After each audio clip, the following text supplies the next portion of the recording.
안녕하세요. 2026년 1월의 첫 주말입니다. 보내주신 자료들을 바탕으로 지금 시장의 심장부를 관통하고 있는 아주 뜨거운 이슈 함께 파헤쳐 보겠습니다. 오늘 저희가 다룰 자료 묶음의 제목이 비트코인 1월 위기설의 실체인데요. 이걸 읽다 보니까요. 이게 단순한 위기설 분석이 아니더라고요. 아주 근본적인 질문을 던지고 있었어요. 네, 맞아요. 저도 보면서 그냥 한 기업의 주가가 오르냐 내리냐 이런 차원을 넘어서는 디지털 자산 시대에 기업의 정체성이란 과연 무엇인가 이런 철학적인 질문까지 가게 만드는 아주 흥미로운 자료들이었습니다. 바로 그겁니다. 이야기의 중심에 마이크로 스트래티지, MSTR이라는 회사가 있잖아요. 근데 이 회사를 파고들다 보면 자료들이 결국 하나의 질문으로 모아져요. 이 회사는 소프트웨어 기업인가? 아니면 사실상 비트코인 펀드인가? 하는 그 정체성에 대한 질문이요. 지금 시장의 불안감은 어쩌면 이 질문에 대한 시장의 첫 번째 대답이 아닐까 싶네요. 정확한 지적이세요. 그리고 그 대답이 나올지도 모르는 운명의 날이 바로 코앞으로 다가왔습니다. 바로 2026년 1월 15일이죠. 네, 바로 그 날짜.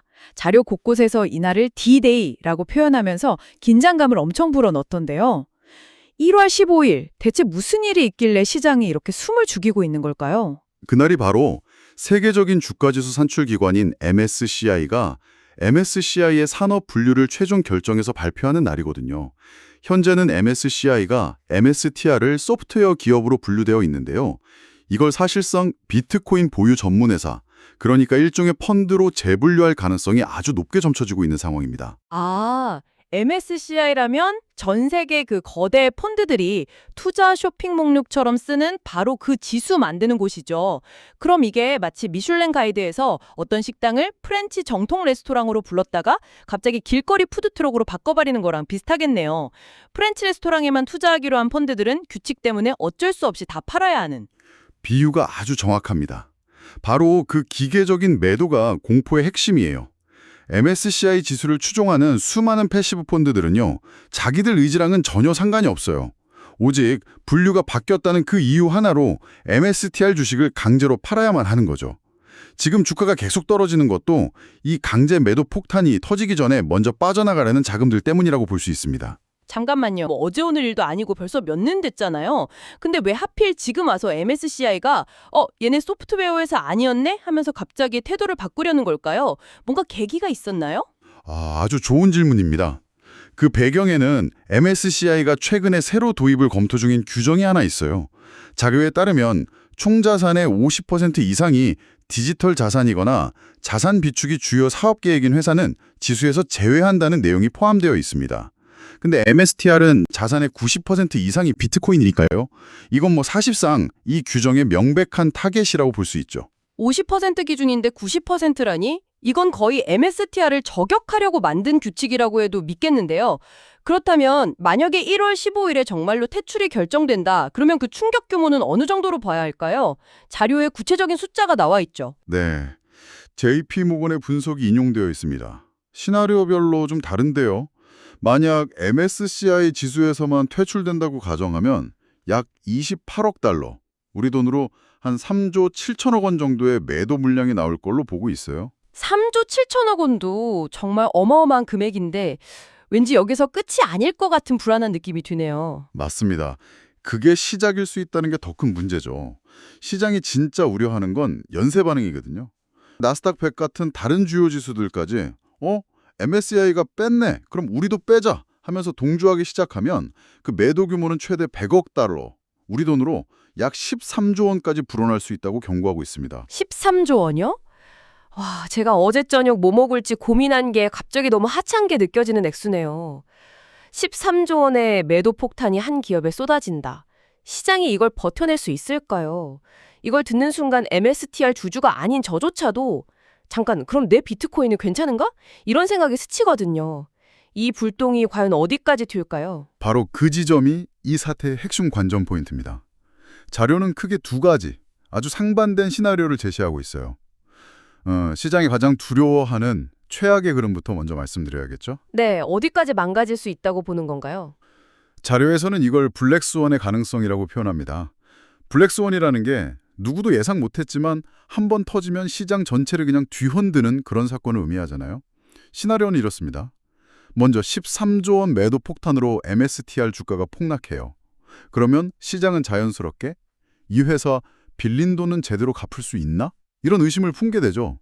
이 의심이 걷잡을 수 없이 커지면 결국 MSTR이 빚 갚으려고 비트코인을 강제로 팔아야 할지도 모른다는 공포 섞인 루머로 번질 수 있다는 겁니다. 아, 상상만 해도 끔찍하네요.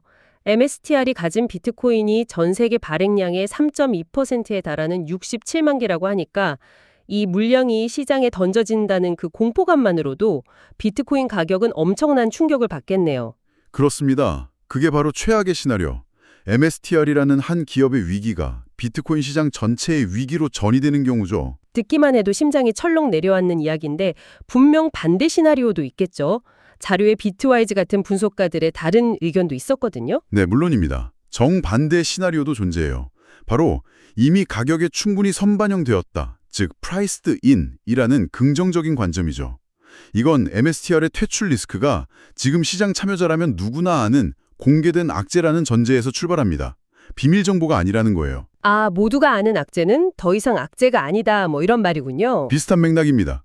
이 위험은 이미 현재의 낮은 주가에 충분히 반영이 되어 있고 오히려 1월 15일에 퇴출 결정이 공식적으로 딱 발표가 되면 아, 드디어 올 것이 왔구나 하면서 불확실성이 해소된다는 거죠. 그래서 시장이 안정을 찾을 거라는 관점입니다. 악재가 현실이 되는 순간 오히려 바닥을 다지는 계기가 될 수 있다는 이야기예요. 오, 그거 흥미로운 관점이네요.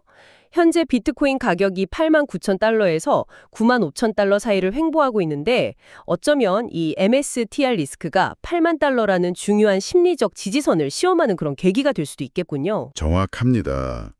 자료에서도 MSTR 리스크가 트리거가 돼서 8만 달러 지지선을 테스트할 가능성이 있다고 분석하고 있어요. 그래서 이 자료의 분석이 아주 인상적이었는데 펀더멘탈은 건고, 수급은 불안, 이 한 문장으로 모든 게 요약됩니다.